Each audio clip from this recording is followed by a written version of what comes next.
Peggy 7. Plants vs Zombies Garden Warfare features a split-screen co-op mode exclusive to Xbox. I was treated to a demo of this game mode.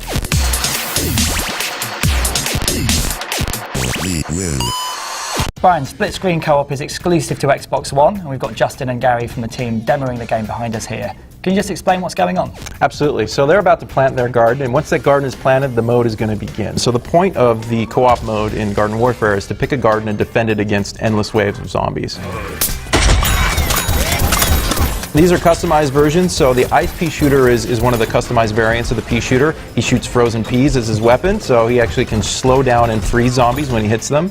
And then the cactus is a fire cactus, and that actually does a little bit more damage than the regular cactus because it does fire damage over time whenever he hits a zombie. What other types of zombies are you going to fight in this mode? So there's going to be a lot of different boss-type zombies that show up later in later waves. We have this feature called Zomboss Slots, which is actually a slot machine that spins and actually chooses the boss characters that are going to appear every, say, 4 to 5 waves. So that's a tombstone. That's actually, it's like a spawner for zombies, so that'll appear somewhere in the map and they'll have to take that out. The middle one's a new type of Gargantuar that we've created for Garden Warfare called a Giga Gargantuar. And the last one, they actually got a little bit of a coin bonus, so they got some extra money, so it actually rolled in their favor this time around. There's Gary in the drone again, shooting down at the Giga Gargantuar. He's a little bit different. He has the electric pole like a regular Gargantuar, but it actually shoots electrical pulses, and it's really powerful and dangerous. So Justin and Gary are playing with the cactus and the pea shooter, but what's your favourite combo?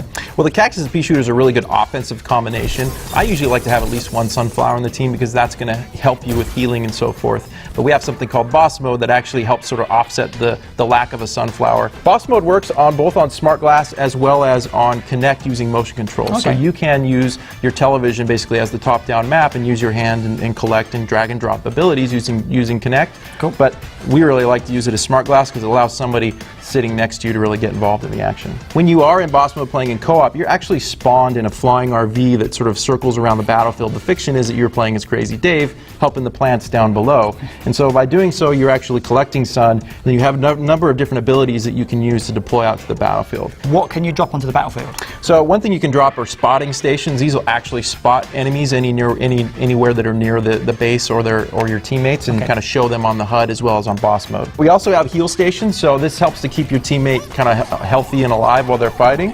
So you can drop these right down by the base or wherever your teammates are.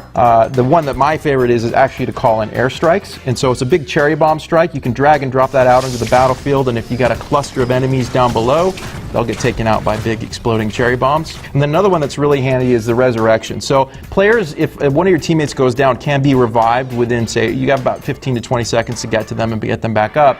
But if you have a teammate that can't get to them, if you have boss mode, the boss can actually drop a resurrection station right next to them and get them right back up and fighting. So this mode ends when both players bite the bullet? Yep, so if both players go down and neither of them can be revived, either by the boss or anyone else, the timer runs out and you actually lose the mode. The other way you can lose the mode is if your garden is destroyed. So remember, the real goal of this is to defend your garden for as long as possible and keep alive while you do it.